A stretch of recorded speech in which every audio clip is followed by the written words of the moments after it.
Imagine a world where the pieces of ourselves we'd rather not see come to light, those forgotten fragments that hold more power over us than we'd like to admit. It's a daunting thought, isn't it? Yet here we are, diving into a concept that touches the very core of what it means to be human. Today's journey begins in a small Swiss village in 1875, where a boy named Carl Gustav Jung was born. Little did anyone know, this introspective child would grow up to reshape how we understand the human mind. Jung was a curious and solitary soul, one who wandered forests and lakes with a vivid imagination. His upbringing, under the watchful eye of a devoutly religious father, left a mark that would later weave itself into his groundbreaking theories. After high school, he pursued medicine at the University of Basel, where psychiatry, a field still in its infancy, caught his attention. What began as a fascination evolved into a lifelong pursuit of understanding the labyrinth of the human psyche. His contributions to psychology, from the collective unconscious to archetypes and individuation, remain monumental. But it's his idea of the shadow self that strikes a nerve, an idea that demands attention. This concept isn't just a psychological theory. It's a mirror, one that reflects the parts of us we'd rather not acknowledge. Jung's shadow self emerged from his observations of patients struggling with unexplained emotions, anger, envy, fear, that seemed to bubble up from an unseen well within their minds. These weren't just fleeting feelings. They were manifestations of something deeper, something repressed. Jung described the shadow as a repository for the traits and memories we bury because they make us uncomfortable. The shameful moments, the qualities we detest, the impulses we suppress, all find refuge in this shadowy corner of our psyche. But repression doesn't mean erasure. The shadow lingers, influencing our actions and thoughts in ways we often don't realize. Jung believed that failing to confront this hidden side could lead to destructive behaviors or psychological distress.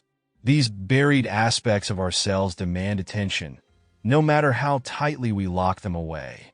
Think about it. The traits that annoy us most in others often mirror what we dislike about ourselves.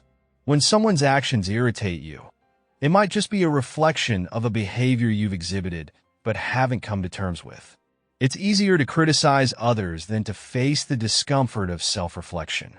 Jung's fascination with mythology and symbols helped him see how humanity has grappled with its shadow across cultures and centuries. Myths, legends, and even religious stories often portray heroes battling dark, malevolent forces. These tales echo our internal struggles, where the shadow is not the enemy, but a misunderstood part of ourselves. The mind is a sponge, absorbing societal expectations, cultural norms, and personal beliefs. Over time, it molds us, often at the expense of authenticity. The shadow holds what doesn't fit neatly into this mold. Left unexamined, it festers, operating outside our awareness, yet steering our emotions and actions. Confronting the shadow is no small task. It's painful to unearth long-buried memories or admit to traits we've worked hard to hide. Yet the reward is profound. By integrating the shadow, we reclaim parts of ourselves, becoming whole rather than fragmented. It's not about erasing the shadow, but learning to coexist with it. Jung didn't just theorize about the shadow, he lived it. His vivid dreams and unsettling visions were his shadow's voice, forcing him to listen. He understood that this process of integration is deeply personal, a journey without a one-size-fits-all map. For some, it may involve therapy or journaling. For others, creative expression or introspective solitude. So, what about you? What parts of yourself have you locked away? What traits or memories do you find too painful to confront? The journey to meet your shadow isn't an easy one, but it's a necessary step towards self-awareness.